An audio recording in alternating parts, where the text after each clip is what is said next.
জীবনে একজন ছিলেন, সে এখন নেই, নাকি এখনো আছে? না, নেই। নেই। কেন সম্পর্কটা ভাঙলো? এই এই এই মানে আজকের এই প্রোগ্রামটা অন এয়ার হওয়ার পরে আমি কি বাসায় থাকতে পারবো আগে সেটা বলো। কারণ আমার উপর দিয়ে কি যাবে বাসায় জানে না। ওহো, জানেন না বলতে আসলে বাবা মা তো একটু একটু বোঝে ছেলে মেয়ের মুভমেন্ট।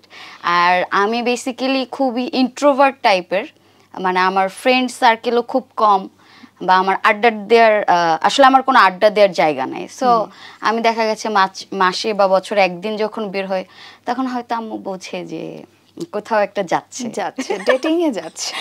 ডেটিং আসলে হয়ে ওঠে না, ওপেন প্লেস আর কি ডেটিং।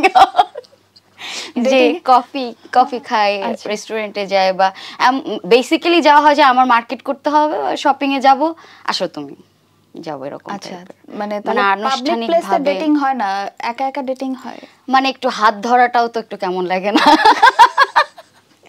তার মানে শান্ত নিরিবিলি পরিবেশে হাত ধরতে ভালো লাগে, এটাকে ডেটিং বলে? একটা মানে মানুষ কি বলবে, মানুষ দেখবে।